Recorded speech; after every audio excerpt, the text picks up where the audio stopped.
সে আস্তে আস্তে হয়তো কি আর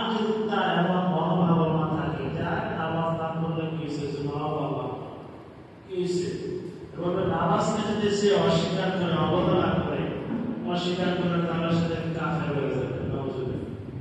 কাফের এই জন্য আপনারা খেয়াল রাখবেন। অনেক জায়গা আছে যারা মসজিদের দায়িত্বশীল, তারা কঠিন ভাষায় প্রতিহত করে যে এলাকার মধ্যে রমজান মাসে যে রোজা রাখবে না, রমজান মাসে যদি সে ঠিক মতো রোজা না রেখে সে ওপেনলি খানা খায়, মানুষকে দেখায়, তাহলে তার ব্যাপারে কঠিন ব্যবস্থা অনেক জায়গা আছে মসজিদ কমিটিরা।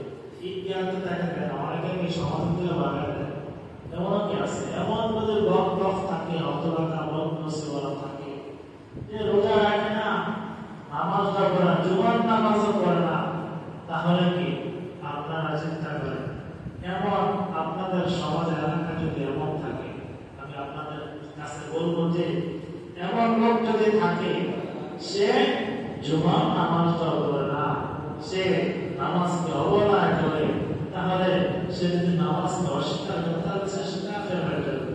এই জন্য এমন মুসলমান যদি এমন আপনাদের সমাজে এলাকা থাকে, দয়া করে ইমাম সাহেব হিসেবে আপনার যে বেতন না বলেন, এটা কিন্তু আপনি রইবেন না।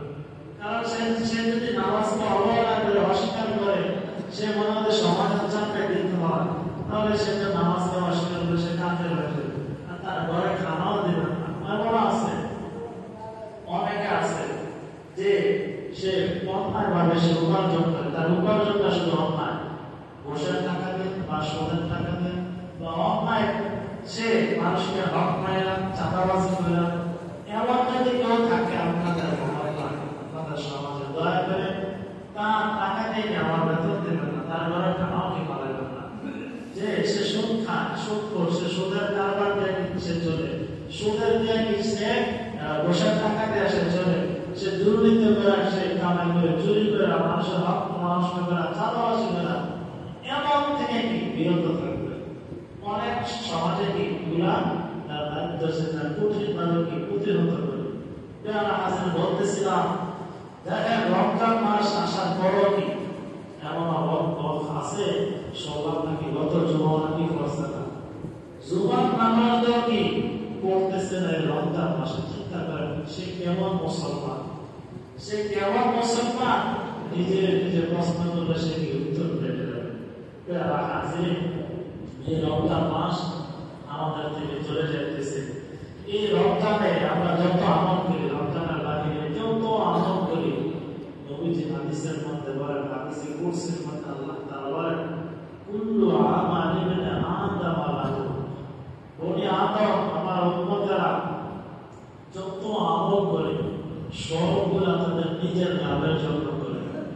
আমরা যে আমল করি, যতটুকু করতে পারতেছি, এগুলোকে আমাদের নিজেদের লাভের জন্য করি না, আমাদের লাভ, আমাদেরই কি লাভ।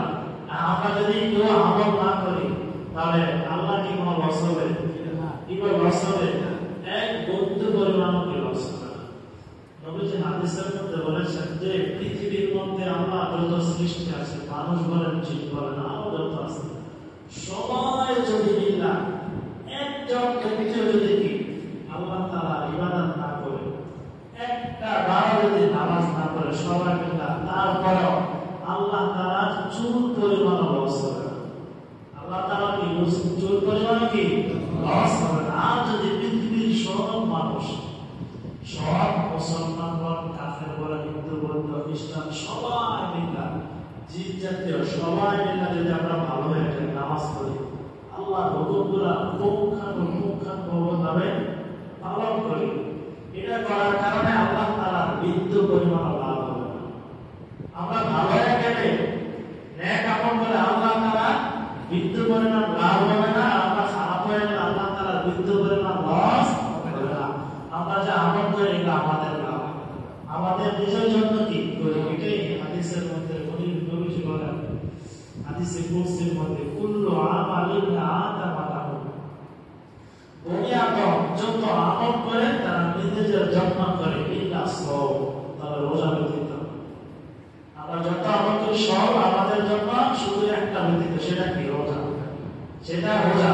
আল্লাহ তাআলা বলেন সব আমল বান্দা তোমার জন্য, কিন্তু রোজা ব্যতীত। রোজা হলো ফাহুয়া ওয়া আনা লি, রোজা হলো আমার জন্য, ওয়া আনা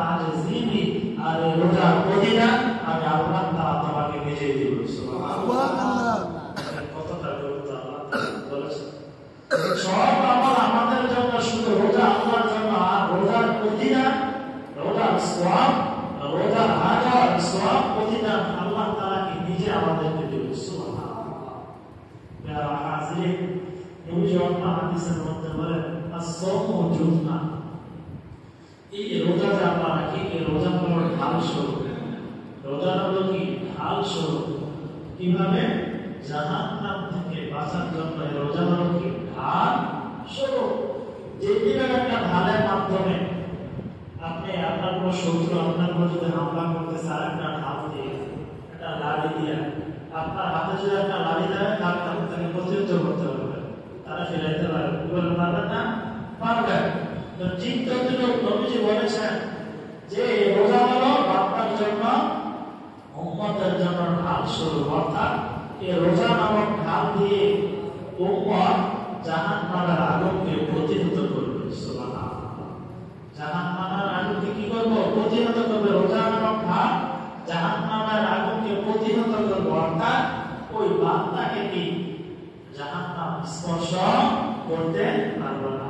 নবীজি আরো বলেন যে এই রোজা নামক ঢালটা বান্দা দুর্বল হয়ে যায়, ছিদ্র হয়ে যায়। আর ঢাল যদি ছিদ্র থাকে, যেটাকে আমরা বলি কি মন ঠান্ডা হয়ে যায়, ঢাল যদি মন ঠান্ডা হয়ে যায়, নরম হয়ে যায়, তাহলে এই ঢাল থেকে আপনি শত্রুকে প্রতিহত করতে পারবেন না। বাইরে যাবো না। নবীজি বলেন রোজা নামক ঢালটাও কি দুর্বল হয়ে যাওয়া থেকে রোজা আছে, রোজা রাখছে, তারপরে রোজা নামক ঢালটা দুর্বল হয়ে যায়, ছিদ্র হয়ে যায়। কিভাবে হয়ে যায়? নবীজি হাদিসের মধ্যে বলেছেন রোজা রাখা কেউ যদি গীবত করে, কেউ যদি চুরি করে, অন্যায় কাজ করে, জগৎখড়ি করে, হিংসা করে, অহংকারী করে, তাহলে না ওই রোজা নামক ঢালটা দুর্বল হয়ে যায়, ছিদ্র হয়ে যায়। যার ফলে ওই ঢাল দিয়ে এসে কি জাহান্নামকে প্রতিহত করতে পারবে না। এই জন্য রোজা রেখা ঝগড়া মাসাদ করা যাবে না। গীবত, জগৎখড়ি, হিংসা, অহংকার, চাঁদাবাজি, বিভিন্ন ধরনের অন্যায় কি রোজা রেখা কি করা যাবে না। করলে কি আমাদের রোজা নামক ঢাল ছিদ্র হয়ে যাবে, দুর্বল হয়ে যাবে। হাজিরিন, আমরা যে রোজা রাখার পরে আমরা যে ইফতারি করি, ইফতারিকে আমরা খাই, আবার শেষটা থেকে সাহরি খাই, কোনো খাই না।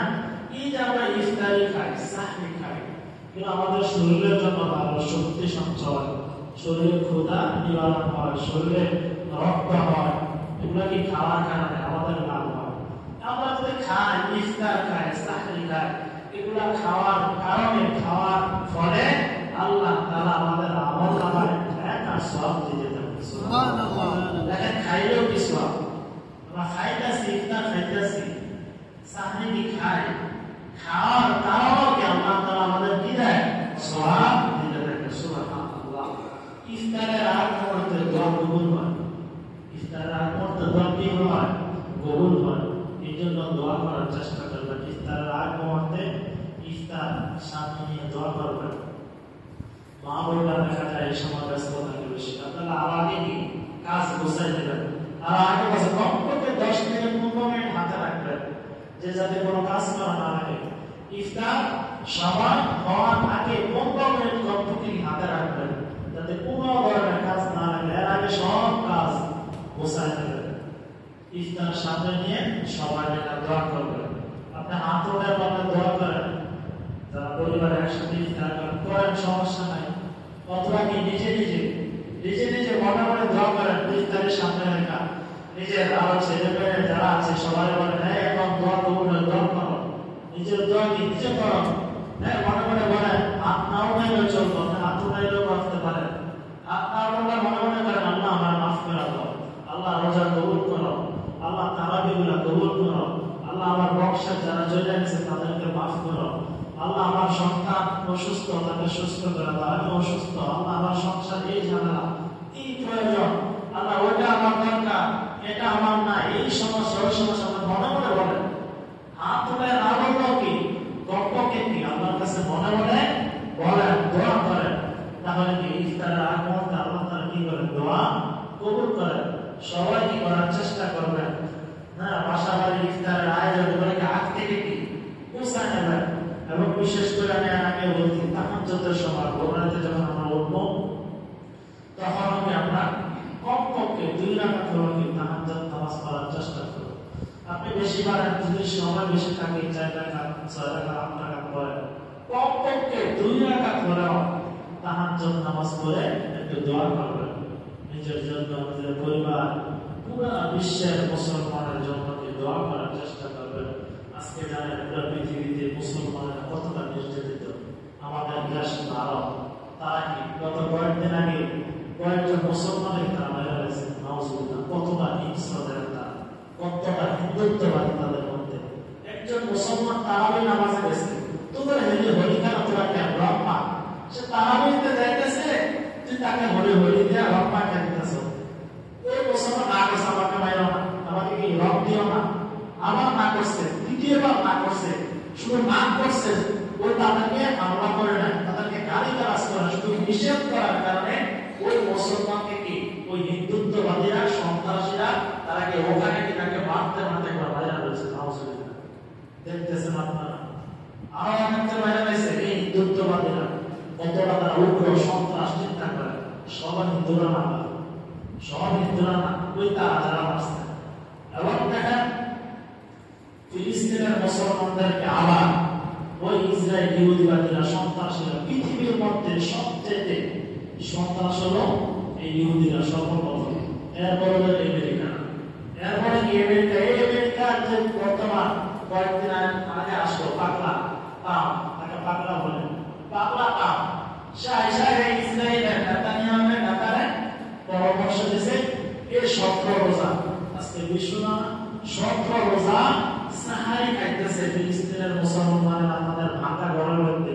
এর আগে তো হামলা করছে, আমি আগে বলছি, হামলা করে তাদের বাড়িঘর সব শেষ করে দিয়ে ভাঙা ঘরের মধ্যে পুরো তাবুক মেরে তারা থাকতেছে, রোজা রাখতেছে। সাহারি সবার হাজার হাজার ফিলিস্তিনের মুসলমানদেরকে 17 রোজাকে শহীদ করে দিয়েছে। নাউজুবিল্লাহ, এই ইহুদিবাদীরা তারা কি চুক্তি করছে যে যুদ্ধ বিরতি, আন্তর্জাতিক যে অপরাধ নিয়ম আছে এগুলোর মধ্যে আছে যুদ্ধ বিরতি থাকলে ওখানে হামলা করা যাবে না। তারা যুদ্ধ বিরতি করছে, তারা স্বাক্ষর করছে, স্বাক্ষর করার পরে তারাই কি যুদ্ধ বিরতির লঙ্ঘকেরা নিরপরাধ মুসলমানদেরকে ওই সন্ত্রাসীরা, এই ইহুদিবাদীরা কি হত্যা করে ফেলছে, শহীদ করে ফেলছে। হাজার হাজার কত অসংখ্য ছোট ছোট বাচ্চা তার মা বাবার সাথে চলে যেতেছে, মা বাবা চিৎকার করে কাঁদতেছে। কলিজা ফাইটার যাওয়ার কথা, আপনার সন্তান যদি সংকট করে আপনার সামনে চলে যেতেছে, রক্তে রঞ্জিত হয়ে আপনাকে অবহেলা চিন্তা করেন, কতটা কষ্টের চিন্তা করেন।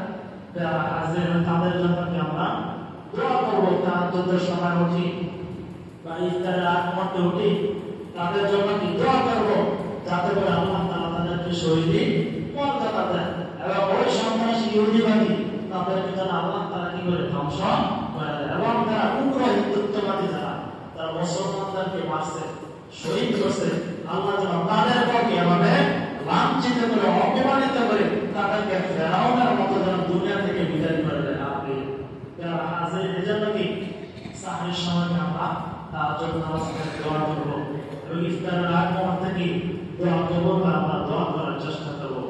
আজকে হলো বিশ্বটা, আজকে মাগরিবের সময় থেকে কি 21 অর্থাৎ বেজর কি চলে আসবে। এই জন্য যারা ইতিকাফের নিয়ত করছে, আমি গত সপ্তাহে বলছি, আপনারা কি মাগরিবের আগে চলে আসবেন। আপনাদের আসবাবপত্র যা আছে, কাপড় চোপড়, তাকে নিয়ে আপনাকে মসজিদে চলে আসবেন। মাগরিবের আগে কি আসতে হবে। এই যে মাগরিবের মধ্যে 21 শুরু হয়ে যাবে, কিন্তু আরবি তারিখ আগে কি চলে আসে, আরবি আগে চলে আসে। এই 21 একটা বেজর রাত্র, 21 একটা বেজর রাত্র। এই বেজর রাত্রে কি সবে কদর আছে, বেজর রাত্রে কি আছে, সবে কদর আছে। আমার আপনার একটা মানুষের জীবনে যত রাত্র আছে, আপনি 60-70 যত বছর পান, আপনার যত হাজার আপনি রাত্র পান, একটা মানুষ 60-70 বছর আগে পাইলে তার জীবনে অনেকগুলা কয়েকশো থেকে রাত্র পান। এই কয়েকশো রাত্রের মধ্যে একটা মানুষের সবচেয়ে শ্রেষ্ঠ রাত হলো, দামি রাত হলো ওই মানুষটার জন্য সবে কদরের রাত্র। সবে কদরের রাত্র 12 মাসের মধ্যে 365 দিনের মধ্যে 365টা দিন হয়। 365টা রাত্র হয়। 365টা রাত্রের মধ্যে সর্বশ্রেষ্ঠ রাত্র হলো শবে কদরের রাত্র। হতে পারে আজকের রাত্রটা, হতে পারে আজকে মাগরিবের পরে কি হতে পারে। আমরা তো অনেকে মনে করি যে 27 নবীদের নির্দিষ্ট করে রাখিস না, কিছু কিছু ওলামায়ে কেরাম বলছেন হতে বেশিরভাগ হওয়ার সম্ভাবনা 27 তারিখ, সম্ভাবনা একটা নির্দিষ্ট না।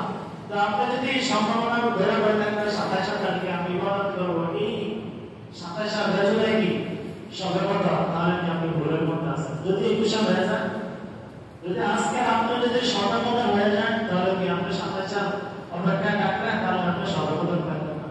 এই জন্য নবীজি বলেছেন যে শেষ দশকের বেজর রাত্রগুলোতে তোমরা ইবাদত করো, তোমরা সবে কদর তালাশ করো।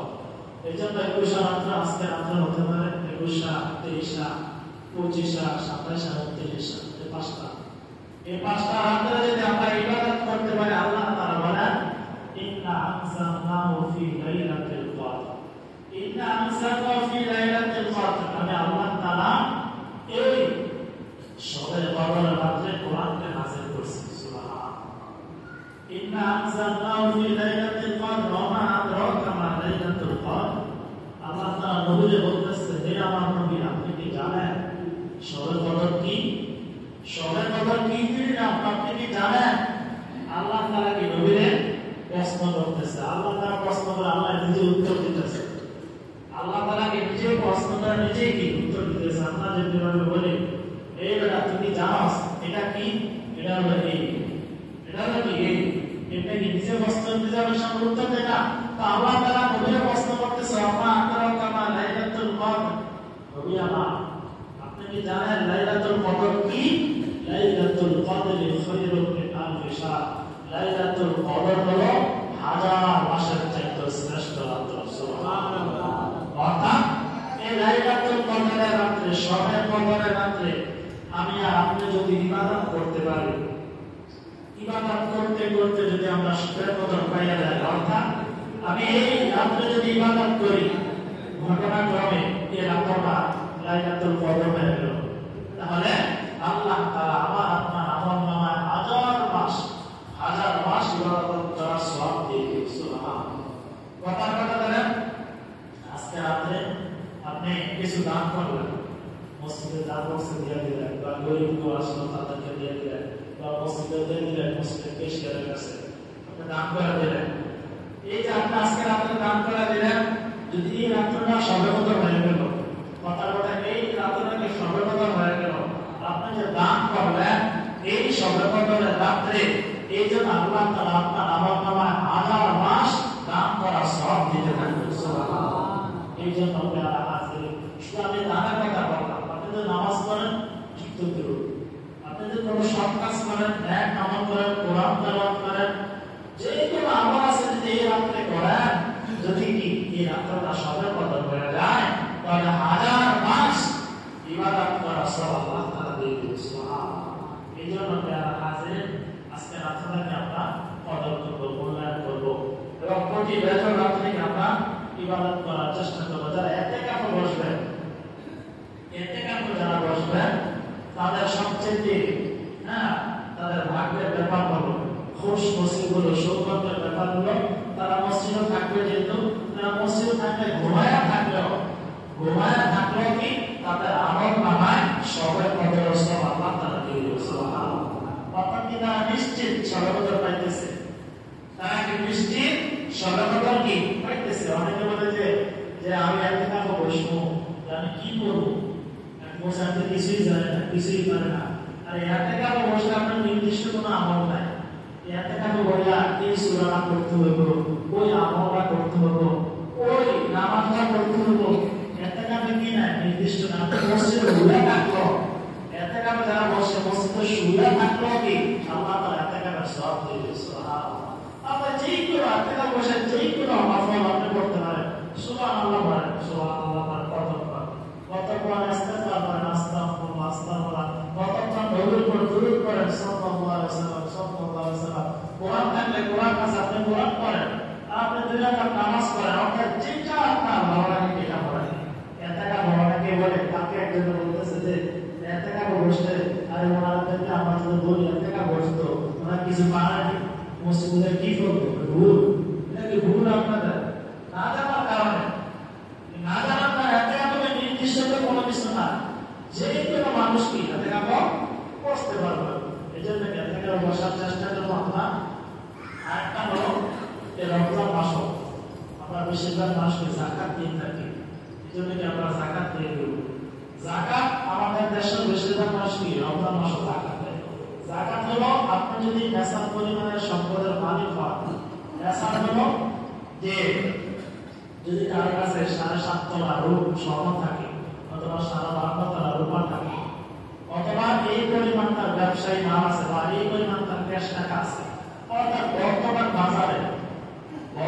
বাজারে 60-70 হাজার টাকা তার ক্যাশ আছে বা 60-70 হাজার টাকা মালামাল আছে তার উপর যাকাত ফরজ তার উপর কি যাকাত ফরজ যাকাত দিতে হবে না ফরজে আয় কেউ যদি বলে আমি যাকাত দিলে আমার টাকা চলে যাবে কেন আমি দিব যাকাত থেকে অস্বীকার করলে দেশের কি ইসলাম থেকে খারিজ হয়ে যাবে অর্থাৎ সে কি কাফের হয়ে যাবে যাকাত না দিলে অনেক শাস্তির কথা কোরআনও আছে হাদিসও আছে এবং অন্যদিকে গেলাম না এই জন্য যাদের যাকাত ফরজ যাদের টাকা আছে সহজ বলে দিলাম 60-70 হাজার টাকা যাদের আছে ক্যাশ টাকা তারা কি যাকাত দিয়ে দিবেন যাকাত কাদেরকে দিবেন গরিব মিসকিন অসহায় ইতিম বিধবা তাদেরকে কি যাকাত দিবেন মসজিদে যাকাত দেওয়া যাবে মসজিদে যাকাত ফেতরা দেওয়া যাবে খেয়াল রাখবেন নিজে না জানলে কোনো হুজুরের কাছে আলেমের কাছে যাই নাকি যাকাত দিবেন আপনি যাকাত যদি না দেন ফেতরা যদি না দেন আরেকটা কথা ফেতরা বর্তমানে ইসলামের ফাউন্ডেশনে দেখলাম এই বছর ফেতরা হলো 110 টাকা মতো 110 সর্বনিম্ন সবচেয়ে উপরে যেটা 2805 টাকা 2805 টাকা এই জন্য যারা গরিব একটু যারা নিম্নমানের আছে তারা কি নিচেরটা দিতে হবে 110 টাকা দিতে হবে কিন্তু যারা ধনী মানুষ তারা উপরেরটা দেওয়ার চেষ্টা করবেন অথবা 250 টাকা যদি পারেন অথবা আপনি বেশি দেবেন 500 টাকা দেন মানে 110 টাকার নিচে যাতে না 110 টাকার নিচে যাতে আপনি 200 টাকা দেন 500 টাকা দেন 1000 দেন 1500 দেন এবার কি ফেতরা দিতে হবে এবং ফেতরা সবাই দিতে হবে আপনার ফ্যামিলিতে যারা আছে ছোট ছোট বাচ্চা এবং কি ঈদের দিন যদি কোনো ছোট বাচ্চাদের জন্মগ্রহণ করে তারও ফেতরা দিতে হবে আমাকে ফেতরা দিতে হবে কিন্তু যাকাতের মাসালাটা হলো যার টাকা আছে সম্পদ আছে যার পরিমাণ 60-70 হাজার টাকার মতো তারা কি যাকাত দিতে হবে যাকাত হাজারে তারা লাখে 2,500 টাকা 1 লক্ষ টাকা যদি আপনার থাকে তাহলে আপনার কত দিতে হবে যাকাত 2,500 আর যদি 50,000 টাকা থাকে তাহলে কত 1,250 টাকা অর্থাৎ যাকাত দেওয়াটা যেমন ফরজ যাকাতের হিসাব করে পুঙ্খানুপুঙ্খানুভাবে যাকাত দেওয়াটা ফরজ অনেকে আছে কোনো রকম 5-10 হাজার টাকা শাড়ি লুঙ্গি কিনে দিয়ে দিছিল যাকাত দিচ্ছে আছে না আছে অনেক আছে এভাবে যাকাত আদায় হবে না একবারে হিসাব করে আপনার কত টাকা আছে কত মাল আছে সব হিসাব করে পুঙ্খানুপুঙ্খানুভাবে কি যাকাত দিতে হবে আপনি বেশি দিতে পারেন কম দেওয়া যাবে না কথা আপনার যাকাত আছে 5,000 আপনি দিবেন 6,000-7,000 দিতে পারেন সমস্যা নাই কম দেওয়া যাবে না এই জন্য হিসাবটা আপনি যাকাত দিবেন না আল্লাহ তাআলাকে আপনার অন্যদিকে কি আপনার এমন আযাব দিবে গজব দিবে আল্লাহর রাস্তায় দিবেন না গরিবদেরকে যাকাত দিবেন না ফেতরা দিবেন না অন্যদিকে আল্লাহ তাআলা কাইটা দিবেন দিবে না কিভাবে ওই কুমিল্লা টাওয়ারে নিয়োগা তো কুমিল্লা আমরা হসপিটালে নিয়োগা ডাক্তার বাজারে ডাক্তার আছে না তারা নিয়োগা আপনি যদি দিতে যাকাত না দেন ফেতরা আপনি দেওয়া দেবেন না অনেকে এমন আছে মসজিদে দিতে চায় না দান করতে চায় না আল্লাহর রাস্তায় এমনি গরিব বসায় যাকাত দিতে চায় না ফেতরা দিতে চায় না কিন্তু হসপিটালে যায় 1,000 টাকা দিতে পারে কি বলে আছে না অনেক আছে একটু খেয়াল করে না যে আমার কেন বিপদ হইতেছে আমি আল্লাহর রাস্তায় দান করি না সদকা করি না এই জন্য হতে পারে এই জন্য কি আছে যাকাত ফেতরা আমাদের যাদের উপর আছে আমরা কি যাকাত ফেতরা অসহায় তাদেরকে কি দিয়ে দেব এর আরেকটা কথা ফেতরা আমরা কেন দেই নবীজি হাদিসের মধ্যে বলেছেন ফেতরা দুইটা কারণে দেওয়া হয় ফেতরা টাকা না দুইটা কারণে দেওয়া হয় এক নম্বর হলো আমরা যে রোজা রাখি রোজার পরিপূর্ণ হক কি আমরা আদায় ধরে রাখতে পারি না, রাখতে পারি, অনেক সময় রাখতে পারি না। এই যে ফেতনা দিলে রোজাতে আমরা পরিপূর্ণভাবে আদায় করতে পারলাম না হকগুলা, এই জন্য ফেতনা দিলে আল্লাহ তাআলা এই ভুল ত্রুটি, রোজার ভুল ত্রুটি ক্ষমা করে আল্লাহ তাআলা রোজার পরিপূর্ণ হক যে আমরা আদায় করে রাখলাম এবং সব আল্লাহ তাআলা দিয়ে দিবে। সুবহানাল্লাহ। আরেকটা কারণ হলো ফেতনা দেওয়ার, যে গরিব মিসকিন অসহায় যারা আছে তারা যেন ভালোভাবে, তারা যেন আনন্দভাবে উৎফুল্লভাবে তারা যেন ঈদ করতে পারে, তারা যেন ঈদ করতে পারে, ঈদের দিন যেন তারা ভালো কাপড় চোপড় করতে পারে, ঈদের দিন যেন তারা ভালো খাবার কিনতে পারে, খাইতে পারে, এই জন্য কি ফেতনাটা দেওয়া হয়। এই জন্য হাজির আমাদের যাদের উপর যাকাত আছে, ফেতনা আছে, আমরা ইনশাআল্লাহ দিয়ে দেব। আল্লাহ তাআলা তৌফিক দান করুন। আপনারা হলো এতেকাফে যারা বসবেন, আলহামদুলিল্লাহ আমাদের দুলাল ভাই বসবেন, যত আছে, আর কি আছে, আর কেউ আছেন এতেকাফে বসার জন্য?